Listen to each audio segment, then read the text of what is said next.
Hallelujah, hallelujah. Blessed be the name of Jesus Christ, the Son of living God. Baramusiza kumina mlinyi lya Mukama waffe Kristo Yesu Mwana wa Katonda omulamu amanya n'eddoboozi epi BB Mark. So kuva mu gate 11 nebaza Katonda olunaku lwa leero ate era nebaza Mukama kulwamu mwenna abasubscribings n'abasharinga ate n'abayiga ne mujja ate okubuuza ebibuuzo ku WhatsApp. So Mukama abawa omukisa era nyongera okuba kubiriza obanga olina ekibuuzo ng'omaze okulaba. So enamba za WhatsApp, simu yange ya WhatsApp buli kiseera ngisoma. So nkwegayiridde yangu ku WhatsApp kuba olumu audio messages ezimu ziraba nga wese wiiki 2 endala mwezi. So kale jangu ate twongere okulaba nga tuyiga mu linnya erya Yesu. Mala okuyiga sharinga n'eri omulala ate naye aweebwe omukisa. Tosirika wekanga bali ab'ensi abagamba nti kaffe ki wabula buli bulungi buli kirungi kyofuna yagaliza muno. Ate nebaza Mukama ku lw'emirimu gyammwe mwenna abakola. Mukama abawa omukisa n'abaweereza mwenna nga ogoberera Mukama akuwa omukisa. Kale so ndi musanyufu nnyo kawungezi ka leero nate okuweerezaako gye muli. Nga bwe nabagamba nakola post ku community ku YouTube yange waliwo ka segment oba waliwo page gye bayita community kuba abantu tebatera zifollowinga nnyo. So nakola posting mbagamba nti tugenda kubeera ne sessions 2 mu dream interpretations. Tujja kuba ne Bible study ate tubeeremu n'okuvunula ebirooto mu linnya erya Mukama waffe Kristo Yesu Omunazaalesi. So era tugenda kukikola wabula nyongera okubakubiriza kubanga abooluganda okuuploadinga video eno zino olumu actually oyinza okukozesa omutwalo data. So kale mbakubiriza buli kiseera okuyimirira naffe okuyimirira nange ku lwa videos zino ate musobole okubanga muzifuna. Yes, Mukama abawa omukisa mpozi n'obuweereza mwenna abayimirira naffe bali mabanga ag'enjawulo nga you ties with the ministry nga you support us with anything mu linnya erya Yesu Mwana wa Katonda omulamu. Mukama akuweere ddala omukisa omunene. Kale olwaliro tugenda kutandika ne Bible study. Tugenda kutandika n'engero za Kristo Yesu era nga ngenda kwogera ku lugero. Ngenda kutandika n'olugero luli Matayo. Yes, kambi kule Bible yange wano mu Matayo. Luli Matayo 13:45. Matayo 13:45. So ngenda okutandikira olugero lwengenda okusooka na then wenamala ngenda kubanga ate ngenda ne mu kirooto. Ekirooto rero kiki ngenda okwogerako. Ngenda kusomesa ku kirooto okuloota mu nsi ey'omwoyo ng'ebintu bikukozesa. Bamu nsolo abalala tumutegeera kikozesa, abalala musajja gw'olira, abalala mukazi, abalala olaba mpeta nkadde, so n'abalala baloota empeta enkadde. So kale olwaliro ngenda kukoona ku ekyo naye nga njagala okusooka n'olugero oluli mu Matayo 13 mu linnya erya Mukama waffe. Kasooke tusabe. Katonda omwesigwa era omutukuvu erinnya lye liweebwa ekitiibwa n'ettendo. Ekawungezi ka leero omwoyo omutukuvu nziza okusomesa taata nga ngenda okusomesa leka omwoyo wa Mukama buli mukazi na musajja gyonna gyali oba ali America oba ali London oba ali Kampala oba ali mu byalo eyo nga taata omwesigwa yeetaaga lessons zino omwoyo wa Mukama gw'oba ozivuga okuzimutuusaako asobole okusubscribinga ayige atagabane n'abalala ku lw'okuzimba obwakabaka bwo nga bwe kyawandiikibwa nti abamu ne baweebwa ku abatume bannabbi basumba abasomesa ababuulizi ayi kabaka w'eggulu n'ensi ku lw'okutuukiriza abatukuvu bo. Weebale kitange kubanga oli mwesigwa era oli mutukuvu mu linnya erya Kristo Yesu Omunnazaaleesi. Haleluya, haleluya, haleluya. Yogera naye omuŋŋambire nti mukube esimu ye nga takola kiteriiko. Okay, so kale katugende Matayo 13 olunyiriri olwo 45 bw'ati bw'ayogera. Tugenda kwogera ku lugero Mukama waffe Kristo Yesu Omunnazaaleesi lwe yayogera. 45 Matayo 13 45 bw'ati bw'agambye nti nate obwakabaka bw'omu ggulu bufaanana omuntu omutunzi anoonya eruulu ennungi. Bwe yalaba eruulu emu ey'omuwendo omungi n'agenda n'atunda byali nabyo byonna n'agigula. Haleluya. Ngenda kukomaawo sigenda kwogera ku lugero lwala. Kale katwogera ku lugero luno Kristo kiki yali atutegeeza. Bantu bangi bali mu Kristo, abantu bangi bali mu bulokole ne tebafaayo balabanga bya bulijjo balabanga obulokole kumala budde abalala abeerako mu Kristo mwezi gumu nadda mu nsi abalala balina mu Kristo naye ate ne mu Kristo mwe tuli bwe tutambula n'ensi ne Kristo nga ekkanisa Bayibuli gye yeeyogerako mu okubikkulirwa eyo nti banyuga eya Laodikiya nti banyuga tebabuguma nti naye ndibawandula.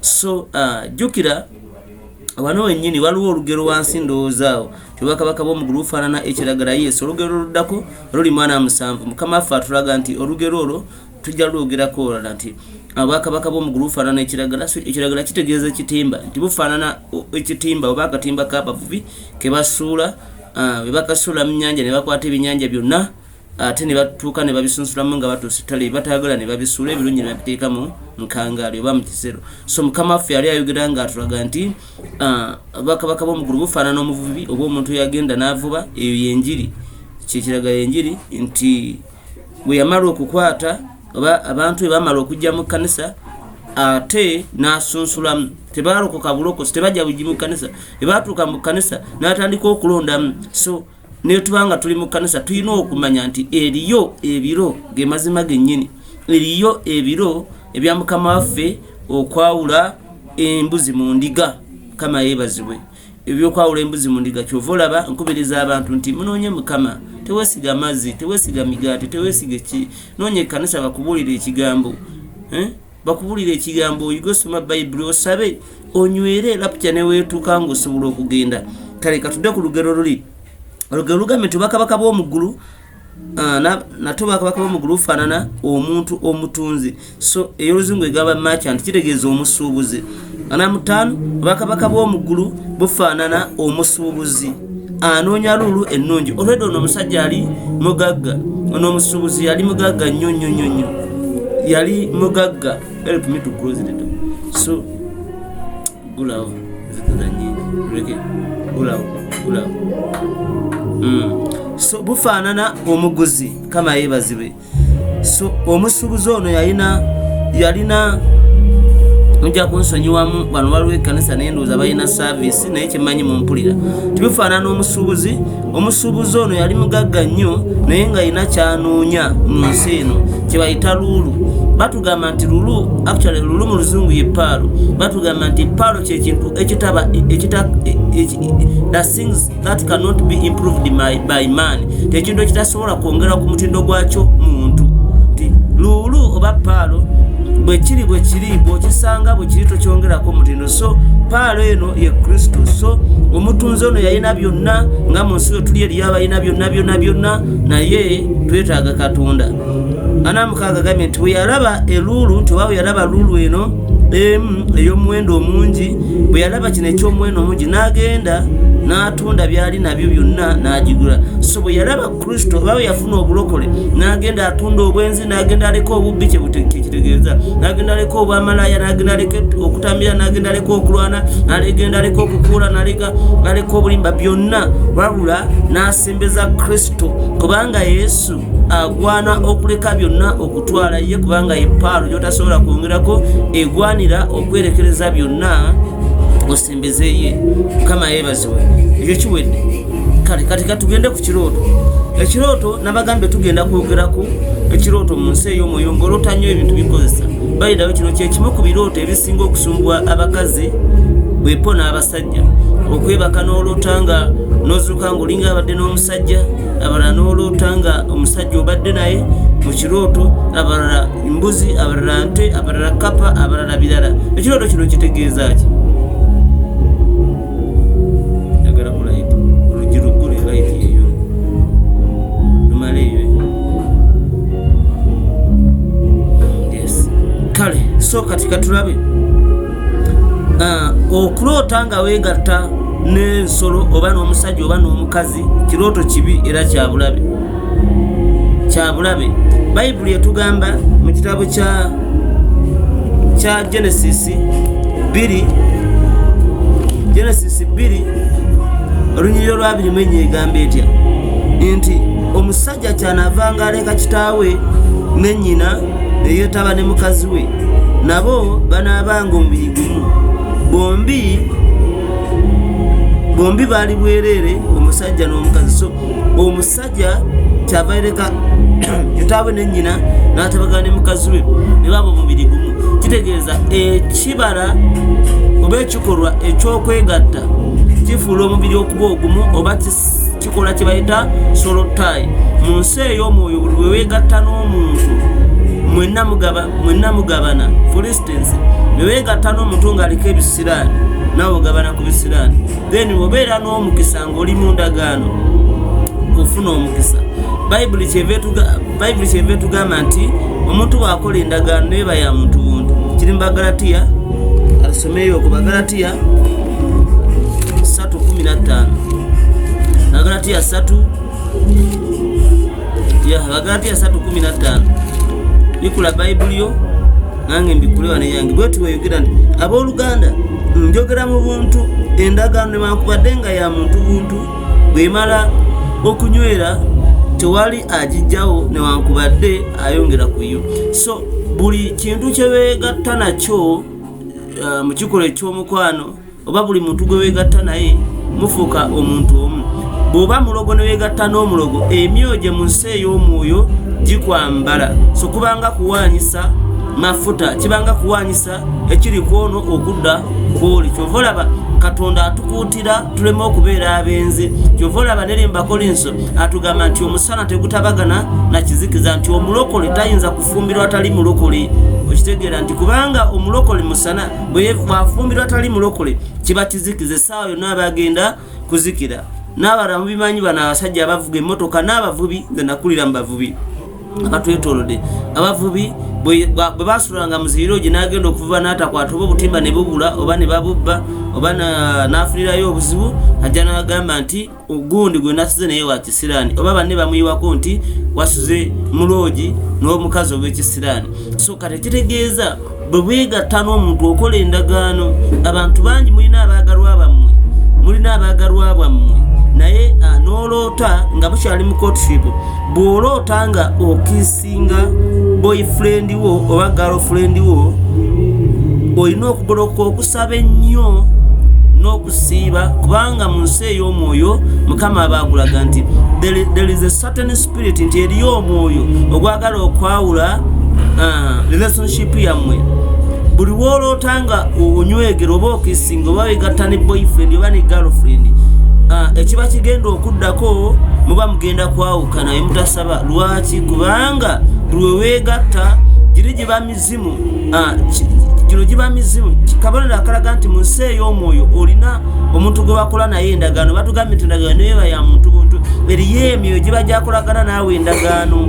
okiraba nti abasajja naturally wayagala omukazi tayagala musajja mulala kwagala mukazi we mu butonde era wamusanga abeerawo olutalo n'abakazi kyekimu. Kati eno mu nsi ey'omwoyo obanga olina ekyoyo abamu baba bakikufumbiza nga bakikufumbiza oli muto. Waliwo mu deliverance service olwokuna waliwo omukyala yajjako mu kyaki ewaffe.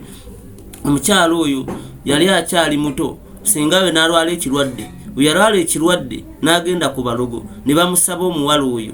So bwe bamusaba omuwala ye n'awaayo muwala we singa, then in exchange for life kyono ne bamuwa obulamu awone ekirwadde kimuveeko, then n'awaayo n'omuwala okuba ekitegeera okuba mukyala w'emyoyo egyo. Era we yakulanga atandika okufuna ebirooto ng'ebintu bimukozesa bibiro, kitegeeza nti mu nsi ey'omwoyo baali bamufumbiza nga bamuwaayo okufumbirwa certain spirit. Kale kitegeezwa omukyala afaanana bw'atyo asobola okuzaala abaana 10 naye nga buli mwana mu kitaawe. Lwaki? Kubanga Setaani akyawa endagaano y'obufumbo obutukuvu, wabula alwana nnyo omukazi oba omusajja abe ng'ayenda bwenzi. Egyo emizimu bw'oba oyenda, egyo emyoyo egyakufumbirwa bw'oba oyenda gisanyuka kubanga kyekirubirwa kya Setaani. Naye oba mufumbo bumuti nteredde obufumbo obutukuvu girwana nnyo busobole okubanga buyulika. Naye obanga si butukuvu kassa kiba nti bufumbo ng'omalidde okutuula n'omusajja omu oba n'omukazi omu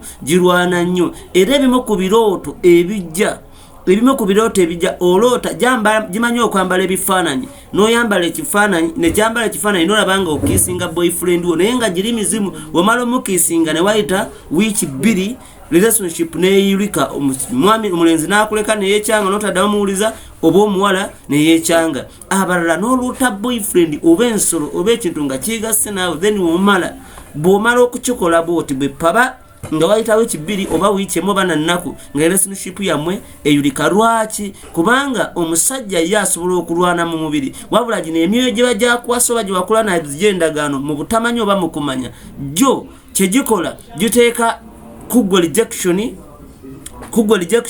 oba girumba mwami mu kirooto okumutiisa, naye gikuteekako rejection, ne gikwambaza obusungu, ne gikwambaza ekiruyi. Abalala gibambaza ekisu n'otandika okuwunya, abalala n'owulira ng'omusajja tokyamwagala, so naye n'otandika okuddamu obubi omusajja, n'otandika okumiisa obi oba omukazi, then wamala okuvaawo n'olyoka odda engulu noyagala akumyewo ate nga tekikyasoboka. Naye nga kyavaawa wamuloota akukiisinga oba nga mukiisinga, oba wamuloota mwegatta, oba mu relationship waloota ensolo. So Bayibuli yatugambye nti endagaano neeba ya muntu buntu. Then abalala oloota jajjaawo buli lwoloota omufunga yeegatta naawe. So kiba kitegeeza nti wawasibwa oba wafumbizibwa eri omwoyo ogw'emagombe. Guno omwoyo gutta busi, buli lwoweegatta nago bizinensi zifa gizokola, kumufuna rejection ku mulimu ne bakugoba, ofuna obusungu oba si kyekyo ne mu maka ne mubeera entalo. Okitegeera? Kati abalala oloota kirooto ng'ensolo ekukozesa, era kisitiiru mu nsi ey'omwoyo oba wafumbizibwa. Lwaki ebintu bino bikukozesa? Biba binyweza endagaano eri wakati wo nabyo, then mu kunyweza endagaano eno byo biteekako rejection oba busungu oba kiwe. Bimala okwambaza ekyo kaba kabonero akalaga nti ono waffe. Emisimu egikwambaza ekisunga buli naku obeera owunya nga teri musajja akusemberera ng'owunya ng'ekivundu, ako kaba kabonero, that is a seal of ownership. Kuba giba gikimanyi nti teri musajja asobola kukusemberera ng'owunya ng'oliko ekivundu. Asobola okukusemberera okwegatta naawe n'akuleka, naye tasobola kukusemberera kukuteeka waka ng'owunyanga mukene. Okitegeera? Hallelujah. So kati negina emyoyo girwana gikuteekako maaka, gikuteekako akabonero. Bayibuli yatugamba nti wetulokoka Katonda atuteekako siiru eyo ye mwoyo omutukuvu. We are sealed. Bayibuli kyeva egamba nti temunyizanga omwoyo wa Mukama oyo gwe yabateesebwako akabonero. Kati negina emyoyo gikuteekako siiru. Mukama yeebazibwe. Osobola okuba ng'oloota ente ng'ekukozesa, then neekwambaza obusungu. That is a seal of ownership. Kabonero ka bwannannyini. Teri musajja, buli musajja akusemberera alaba karakitayo, mutambula mu relationship emyezi 3 n'alaba karakita n'agamba omukazi we n'amuteeka ewaka n'asobola okubeera naye. Omusajja nga mukambwe tanzitire mu nnyumba, so n'akuta. That is a seal. Abalala ngambye busungu, abalala kunya, abalala kulimba, abalala bita feelings zamwe n'owulira nga toyina nga tobetaaga musajja n'obeerawo emyaka 10 nga tobetaaga musajja tobetaaga mukazi naye nga buli webaka oloota ente ng'ekozesa oleeta omufu oba omusajja oba ekifaananyi ky'ono omusajja gogenda okufumbirwa abalala muloota bifaananyi byaba x kale nga x yakuloga ng'agamba teri ali kuwasa eri abawala abafumbirwa then wamala okufumbirwa oba gwe baagala bamala okwagala ne baawukana omusajja n'agamba tolifumbirwa mulala n'akutambulira buli ng'akusinka n'akuleka okitegeera so tulina okubanga tuli vigilant nga tulaba nga tukanunda amaaso Bible lugamba nti tunula osabe tulina okutunula ne tusaba so mwana wa Mukama buli lwoloota ekirooto nga weegatta emirimu gyo tegisigala kyekimu ofuna rejection abalala ofuna emitawaana mu bufumbo oba ne woloota nga bakkisinga biseera bakkisinga ofuna n'endwadde ekimu ku bubonero obuli fizika ebijja ku mulimu nga obeera weegatta olwala muno mu ndira oba owulira obulumi muno mu ndira oba baziyitandira mu ndira wansi olubuto oba owulira obulumi abalala otandika okufuna okusiibwa n'okubundula amazzi mu ngeri efaana ebintu ng'ebirwadde ebiraga nti waliwo ekitali kituufu so kati n'obeera ng'oli muwala mulungi ng'oli mweru nga olabika bulungi nga oli mulungi nnyo naye nga tonaba kudiringa na nsonga eno era buli musajja gw'osanga akuleka ekisinga okuba ekibi nti ate ab'ensi n'abamu abalokole bali nti bo babagamba genda onaabe kayayaana genda onaabe bombo genda onaabe namirembe n'ebirala so kati bino ebintu ebibatuma okunaaba mbu abasajja babagale bino ebintu kituufu birina amaanyi gaabyo mu ngeri yaabyo sitaani engeri gye yabyambaza naye bikuleetako buleesi kwaka excitement okwaka n'obanga buli akulaba ba excited okitegeera kwaka bwasa kwakirako bwasa ayaka bwasa naye nga tebisobola kunyweza muntu ate gye bakoma okwakirako gye bakoma okwagala gyokoma okumenyeka omutima kubanga ogenda n'abakayayaana oba ebbombo bajja abasajja 10 mu wiiki obeeko 2 omutima gwo begwagalira ddala bakulekewo bebanakuleka ogenda menyeka omutima n'omulala ajja kitegeeza ogenda kumenyeka omutima nnyo lwaki lwakayayaana gwonaaba golowooza nti akuwa bulungi namukisa byonaaba bireeta kwaka ku bulamu bwo Katonda yagaba omukisa bireeta kwaka ku bulamu bwo naye bwe bireeta okwaka emizimu egibibeeramu nga mubikozesa n'ebigambo bibagamba okwogera bwe bireeta okwaka abasajja bangi bajja we bajja tebasobola kubeera naawe kubanga olina ekizibu eky'omwoyo then bakwagala bagazi ate mu bo n'ofuna bweyagalira ddala ne bakumenya bumenya mitima n'okaaba ne bakumenya omutima ne bakumenya mawuggwe ne bakumenya ebibumba ogenda okutuuka ku musajja omutuufu nga tokyalina gwe weesiga nga buli kimu baakimenya muggwe n'ebisinziro baabimenya nga tokyasobola kwegula mutima nga wayambala obukaawo nga wayambala obukambwe wayambala obuteeguya wayambala obutafaayo wayambala obuteefaako byonna so ekyokukola kiri kimu kukkiriza Yesu Kristo Omunazaalesi bw'okkiriza Yesu n'ogamba nti leero ondokose bw'omala okulokoka ogenda kugenda mu kanisa ekkanisa esomesa bayibuli esomesa bayibuli ne deliverance so bw'onoba naakusomesa ekigambo kya Mukama bayibuli egamba mu John 8:32 nti olimanya amazima magali bafuula ab'eddembe so kati olina kuddayo kulokoka bw'omala ogende mu kanisa osyalinge n'omusumba musabe ugambe musumba ndoota ente ng'enkozesa ndoota embwa ndoota embuzi kuba bino ekiruubirirwa kyabyo sitaani abireeta oleme kubaako bw'otuuka so kati bwe banatandika okusabira abamu mujja kufuna deliverance ziri physical abalala za mwoyo abalala mubifuna ne musiiba busiibi ne mukola biti ne biremerawo genda ofune spiritual guidance kitegeeza olina okubeera n'ekanisayo ne musumba olina okugenda ne bakuwa guidance genda osibe genda okoleba oti oba tukusabire bijja genda bikutuka then endagaano yo ne Kristo enywere olyoka ofuna omusajja agenda okubeera naawe akwagala mu linnya erya Yesu kale katusabe kitangu minza ebintu byonna mu linnya erya Kristo ow'omukisa abantu bo naye nga tunaba kulokoka sooka oddemu essaala eno